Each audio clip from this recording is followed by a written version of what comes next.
What's going on, YouTube, fam? This your boy Tony 2 times, and we back with another episode of Hood Tales, man. Before I start, be sure to tap that like button.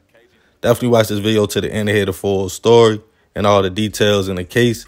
For the day one, fam, y'all already know it's all love. Thanks for tuning back into another episode.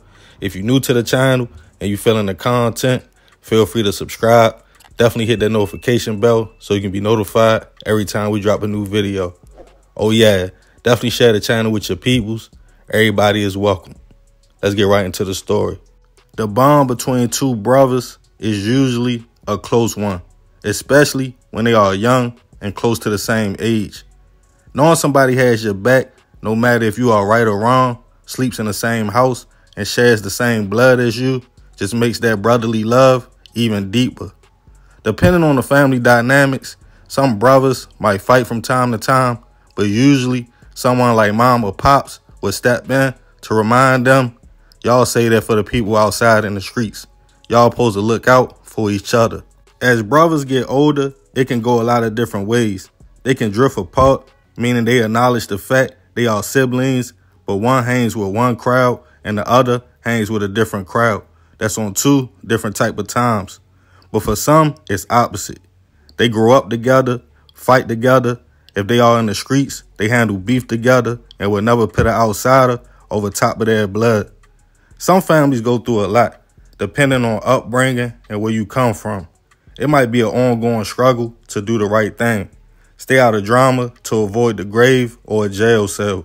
And when somebody has fought hard to overcome both, even if they have a few slip-ups and close encounters, it puts you in a mindset like I'm a survivor. I know how to move out here.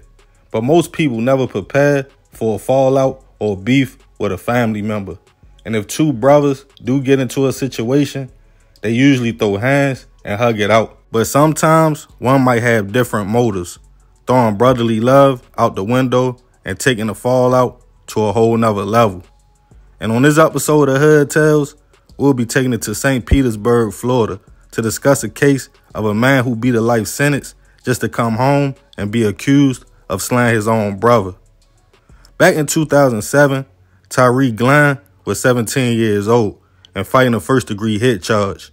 He was accused of doing a drive-by on some other teens that was hanging out on a porch on 15th Avenue South.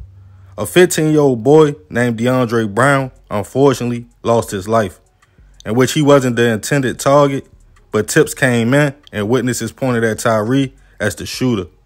Tyree came from a big family with a lot of brothers, so during his trial, his family and brothers let it be known they were there to support, including his older brother that had him in age by 1 year, J-Mayne Glenn Sr. J-Mayne had his brother's back so much he would be charged with witness intimidation after him and their other brother allegedly cornered a teen witness in front of his mother in the courthouse, saying you know what it is if you take the stand. Tyree's case was shaky from the jump. Witnesses were accused of making false statements, and it seemed he would walk. But he received a life sentence for second-degree hit. While serving time, the young man would do something that was bold and really a wild move, getting a tattoo of a wanted sign with a $100,000 bounty on the detective who investigated the shooting he was accused of. Even though still young and wild, Tyree would get a second chance to go to trial after his first sentence was overturned due to witnesses switching up their stories, in which after seeing the tattoo and more witnesses coming forward, in 2010, he would be found guilty all over again, and his life sentence was reinstated. His brother J-Mayne would receive a 1-year sentence for tampering with evidence after allegedly intimidating the witnesses. But after another appeal in 2017, Tyree's sentence would be overturned again, leaving him with the lesser charge of manslaughter and a sentence of 15 years, in which he already had 7 years in, leaving what could have been a life sentence to a few years. On December 6, 2023, now 34 years old, Tyree was released from prison and reunited with his family and his brother, J-Mayne. J-Mayne had been going through some things himself, a few run-ins with police and trying to keep his family good and son on the right track.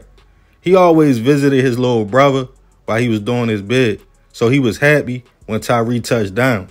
But the happiness would soon be overshadowed by grief. In February of this year, Tywan's son, with the same name as him, Tywan Jr., was hanging out in Citrus Grove Apartments on a late night with his guys. An argument started with another group of people and shots went off. Police responded to the complex, but they only found a whole bunch of spent shell casings and nobody around.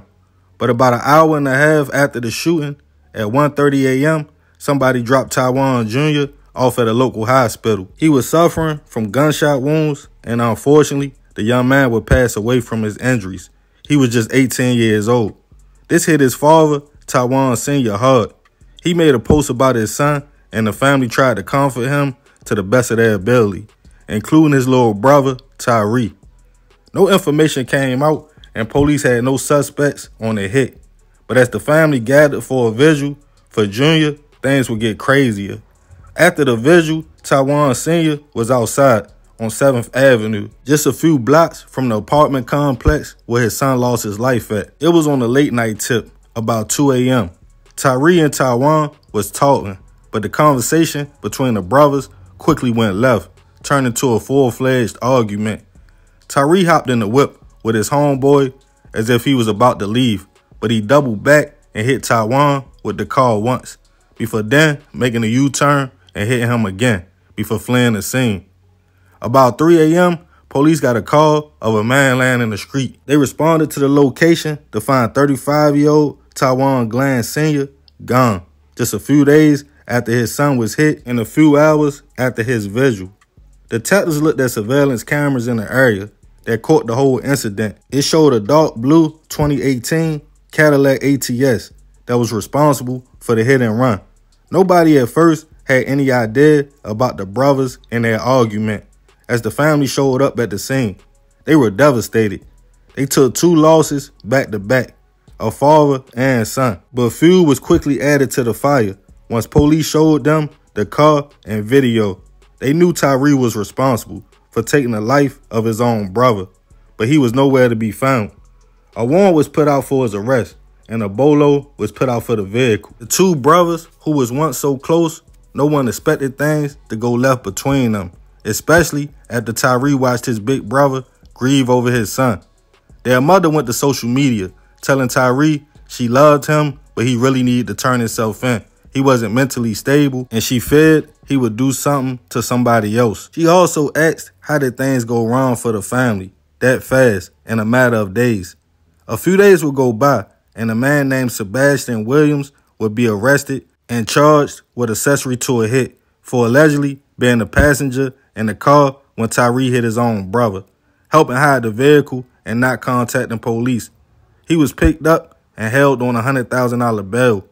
Tyree would be snatched up not too long after that, charged with the hit on his brother, just a few months after being released from prison. During his first court appearance, Tyree sat calmly as he listened to the charges that was being brought up against him. As of now, he is being held without bond, and both him and Sebastian are innocent until proven otherwise. Rest in peace to Tywan Jr. and Tywan Sr. I send my deepest prayers and condolences to the family.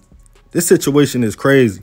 I don't know what caused Tyree to want to harm his brother, especially after dodging a life sentence. Tywan Sr. was grieving the loss of his child. I'm sure he never thought his own brother would turn on him and be a threat, even if they did have a fallout.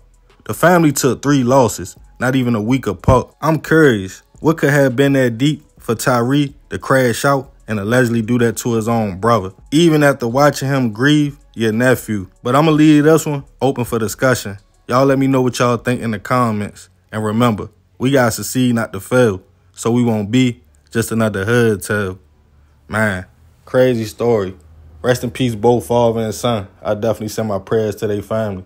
Y'all let me know what y'all think about this situation. I appreciate you if you made it to the end. This is another episode of Hood Tales. This your boy Tony 2 times. Love, fam. I'm out.